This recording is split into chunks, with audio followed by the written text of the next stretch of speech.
But of course, this had to be the highest rated book on my shelf. I've been trying to read my physical TBR this year, one reading challenge at a time, and after scanning all of my shelf, I thought it would be fun to read the highest rated books on my shelf because in theory, I should be finding some favorites. So I will be reversing because last time we did the lowest rated ones, which that was a little bit of a decluttering. So the highest rated books on my shelf, we have, oh no. No. Have you seen the movie Obsession? Because that's what I want to do right now. No, no, no, no. We were having fun. Why would you do this to me? Highest rated book that I have on my shelf at 4.60 is Oathbringer by Brandon Sanderson. Because of course it would happen. So let's grab it from the shelf. It is right here. I've actually read a lot of books on that shelf so far, but the reason I'm reacting that way is because of this. Did you see this? This book is on what I call my pile of shame because I started it. I'm 400 pages in and I never finished it. And you might be wondering, how long has it been on your pile of shame? A while. I'm apparently at chapter 42, page 435, and the book has over 1,200 pages. So yeah, it looks like decisions need to be made. I could pretend that this never happened and just never post this video. Or I can embrace a challenge and, you know, actually read one of the biggest books on my shelf. Listen, I was a little bit in a reading slump, and I don't think it was specifically the book. I think I kind of was less into fantasy because I kept reading some that were disappointing. Like, even this year, to be fair, there are 3 of them that I couldn't finish because of the way the female characters were written. Like, I was feeling so burnt out. I haven't had an issue with Sanderson yet. I don't think it's going to be a problem, but I was just not feeling it anymore. So yeah, I will be reading a chapter by chapter summary. So I'm going to do that. I feel like I remember most of it, but you know, with names and everything, that can still be useful. We'll see. And then I'll start reading from there and see if I can read the 800 pages this week. And hopefully I find a new favorite book. You can see one of my cats did try to eat it. I'm not sure if that's a good or a bad sign, but okay. I can do it. I mean, that's the point of a challenge, right? I either finish it or I have to get rid of the whole series, which I really don't want to do. So we're finishing this. Okay, first update. I read a summary of the first 41 chapters. Luckily, it's available online. You can easily find them for all of his books, apparently. It was helpful. Especially, you know, remember everyone's name. I feel like I wouldn't recommend reading the whole book like that because it's a little dry. But, you know, I'm glad I did. Honestly, I remembered a lot more than I thought I would because it's been a little while. I will not check the date because I don't want to know how many years it's been that I've been in the middle of reading this book. So I read another 100 pages. I think I'm going to try to keep track. But I'm at chapter 55 and so far I am not seeing why I stopped. I feel like that's kind of my goal. I know the focus is like the highest rated book, but for me, it's a question of like, why did I put it down? Because I thought maybe it's because, again, all the fantasy books I was reading just didn't work for me. Maybe it's just too long. Maybe it's not as good as I thought it would. I feel like when I first started reading his books, Brandon Sanderson, it could do no wrong. I was enjoying everything. Everything was a 5-star. It was just everything perfect. And I feel like over the years, I've kind of been changing my mind a little bit. Not everything has worked for me. Like it's sci-fi series. I, again, gave book 1 and 2 5-star.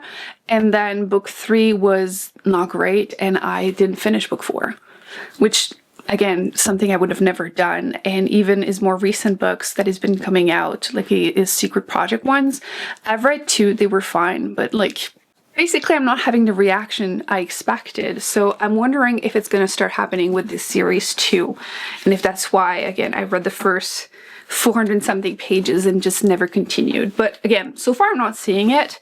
I will say, is anyone also reminded, whenever they're talking about the parchment, the insect carapace looking people, it reminds me of a series I read when I was growing up, Les Chevaliers d'Emeraude, which that has to have been translated to English, but this was really popular in Quebec. And every time they're talking about that, that's all I can think of. I've read way too many books in this series. I don't know how many books there are, but like I read at least 12 of them. Anyway, I read 100 pages after reading the summaries, and so far so good. I'm not seeing it. Speaking of good, I'm gonna put my I also wanted to give a shout out to Widow's Bay TV show. I just finished it. So good. Okay, I never thought I would love the mix of horror and humor as much as I did. It took me a couple episodes to get fully into it, but I highly recommend it. I just fell in love with the characters. Patricia's definitely my favorite. She is just the funniest, the best. I don't know how she does it.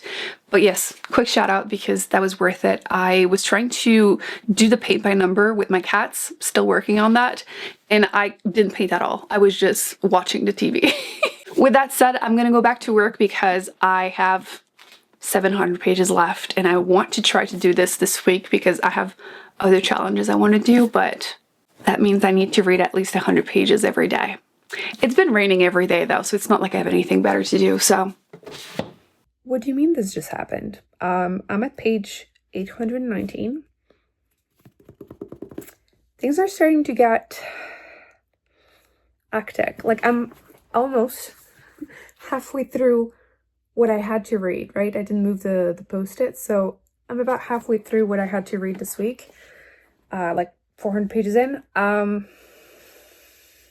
What do you mean? This hurt my feelings. I am basically at chapter 85, and yeah, things have started to pick up. I feel like I wanted to record myself reading, you know, when things get intense. Sanderson is known for like the Sanderson avalanche, like his endings are always crazy. So I think I'm going to try to record the last 100 pages or something because I know things are going to happen, but I didn't expect to be hurt this early. That was painful. I was hoping it wasn't true, but it looks like it's true. So cool. I will admit that this is actually feeling like a challenge, which I don't want to make it sound like I'm not enjoying myself because I am. Again, I was just hurt, very much so. But I think I'm realizing the scope of the world and the magic system and everything. Like there's just so much. And I did double check. I started it 2 years ago. I thought it was longer than that. I could have sworn because it feels so long because I've been trying to continue so many times and I just didn't. So yeah, this actually feels like a challenge, which not necessarily a bad thing. I think I will feel relieved once I'm done, but I wanted to share a tip that I use, again, either when it's a big book or it could be classic or nonfiction, anything that is intimidating to you. My personal tip is to give myself a goal of pages to read per day. So it could be 5, it could be 10. In this case, I gave myself the goal of reading 100 pages a day, which is a lot. But it makes sure, that way I make sure that I can actually achieve it. I wanted to read it in a week-ish, so whatever. Obviously, nothing's going to happen if it takes me a couple more days. But it helps me stay on track. What also helps is that after that, I can do whatever. Some of the days I read more, and then when I'm not feeling like continuing after 100 pages, I can read something else, which, in my defense, I am in the middle of A Trade of Blood, which this book is coming out in August. I have the advanced reader copy. This is the third book in the series. The first one is The Tainted Cup. If you want to check it out, definitely recommend it. They're murder mysteries in a fantasy world. So obviously, I was 70% into it whenever I filmed the intro for this video. So it's hard not to want to finish it, considering that at that point, it's a murder mystery. I will finally get the answers. So that's why I gave myself the goal of like, if I read 100 pages, I can continue.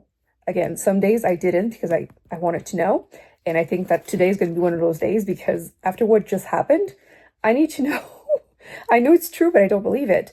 So I'm probably going to continue today. But yes, that's one tip that you can, read whatever once you've read your goal of pages. So yeah, I'm definitely going to finish this one also this week. So I'll probably throw in a little review at the end. I forgot to tell you what it is about.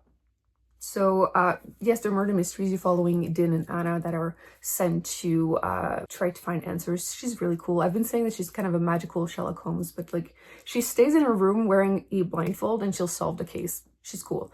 But in this one specifically, you're following, there's these two important families and there's been like a feud between them for years. When the youngest son of one of the families murders the youngest daughter, they may have been together. So yes, they're sent to investigate because there might be more to it that could prevent, an outright war between the two families. my throat's starting to hurt. So yeah, I've been reading that. Also, I started nonfiction, so I thought I would give it a shout out because I read so many of them when I started the year, and then I stopped. I cannot do that. Like, I'll flip-flop genres, and I was reading more nonfiction than fiction for whatever reason. I'm not complaining. It was great while it lasted, but I finally picked up another one, which is The Hot Zone, which I recently found.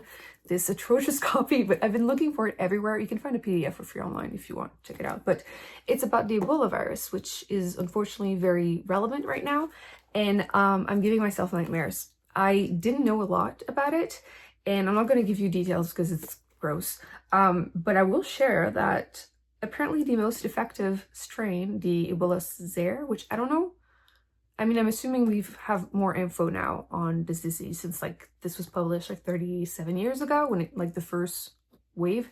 Yeah, Ebola Zaire kills 9 out of 10 people it infects.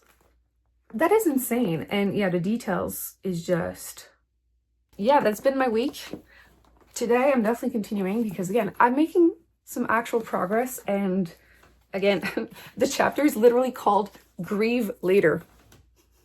Okay, no spoilers, but like, I'm in pain right now. So yeah, that's my week. This is actually feeling like a challenge, which doesn't happen often because again, I gave up when I'm not feeling it. But I know I will be so relieved that I'm not still in the middle of this book 2 years later. So, future Emily, I'm doing this for you, and hopefully it's going to be worth it. We'll see how it ends, but I thought I would share it because I feel like you can often watch other people doing these challenges and it looks so easy because they're not sharing the struggling parts. So, I am struggling, but I'm not hating the book, so I mean, it's 1,200 pages, okay? That's all I have to say. I'll see you once I'm almost done. Chunk. I need to show you clips of Chunk as a baby. He would literally attack everyone over Churro. Those are my fingers, dude. See, you were born outside, and you know how to do this. You're so nice, so gentle. Okay.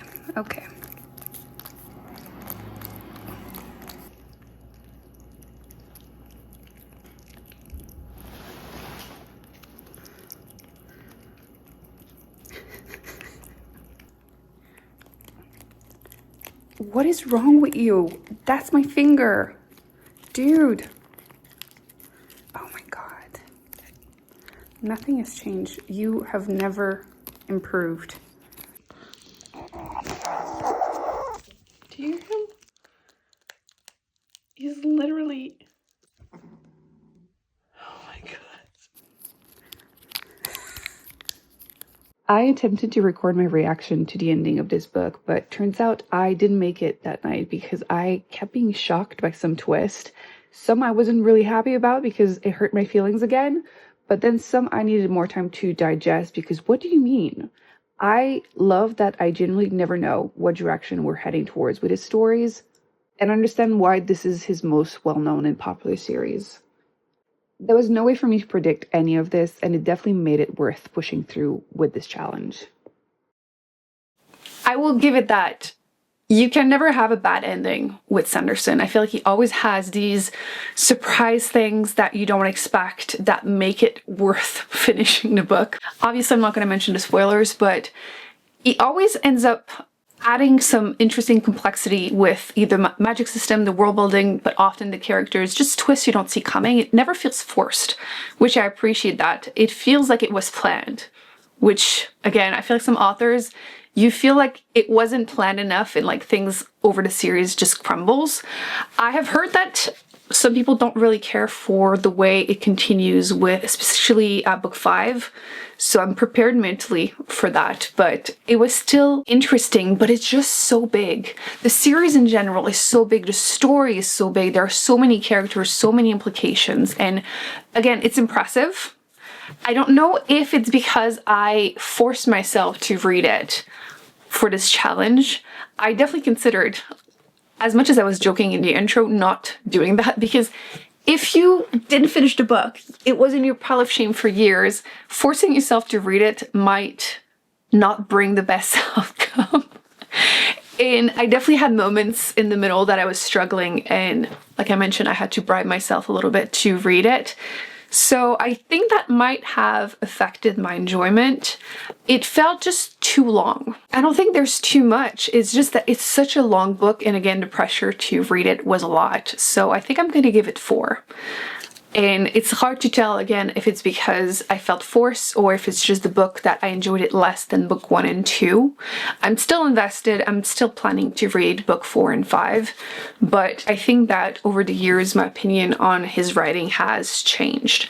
I still, again, I'm enjoying it. I'm planning on continuing reading his adult books. The YA ones, probably not. I feel like, especially his male characters, he writes them so young. They might be like 16, but they read like they're 10, maybe 12. But I don't know. I will wait before reading book 4 because, again, I think that it was a lot. With that said, I'm still impressed by how we can think about all of this. It was still worth reading, and I completely understand the hype. I understand why it's so highly rated. But I feel like the further you get into series, the more, unless there's something that goes really wrong, the average rating should be. Because if you've read, if this is book 3 and it's the highest rated book that I own, then a lot of people have read book 1 and 2, and if they didn't enjoy it, they didn't continue to book 3. But I understand the hype. Even though I gave it less than the average rating, it was still worth reading. And with that said, I do want to give a shout out to a Trade of Blood, because I finished it. Because of course, after reading that, I deserved something a little lighter. It wasn't really lighter, honestly. It wasn't, but it was so good. If you have been reading this series, you need to pick up the next book that's coming out in August. I'll definitely get a copy because this series is so fun. This one I feel like was probably the most complex-wise, story-wise. And I just enjoyed where it was going. Like, it was reminding me a little bit of another book, but telling you what would be a spoiler. But if you want to know, I can tell you in the comment section. But it felt almost a bit horror with the, again, murder mystery in the fantasy world. And I like that with each book you get more bits about the characters, like their complexity, especially Anna. You don't really know what's going on with her, and I feel like with each book you get a bit more of that, a bit more about the world building, and it's definitely open to more books and hopefully continues to write more books. So I feel like I'm so used to series being 3 books, saying that while I'm reading a 10-book series, but still I'm glad that it looks like there's room for more, and hopefully he continues writing it because, again, it was really fun. And my nonfiction, I am making progress, and it's still horrifying, and I do recommend it so far, but again, I'll keep you updated once I'm done. But yeah, I feel like that's kind of how it went for me this week. I am glad I've achieved it because that was, listen, forcing yourself to achieve this goal. I am very proud that I did do it, especially after years of, being in the middle of it. So at least I'm happy with that. And considering the circumstances, I'm glad that I did enjoy it. So now it's past. Now it's done. I can move on with my life. So, do I agree that this should be the highest rated books on my shelf? I'm glad I read it. I did have fun. I had a great week. But I'm also very happy it's over. If you haven't seen it, I did do the highest rated books before I had scanned everything. So I did read 2 books that were a lot of fun. And then I also did one about the lowest rated books that I've read. So if you want to see the opposite, there might be some surprises. And I will see you there. Bye.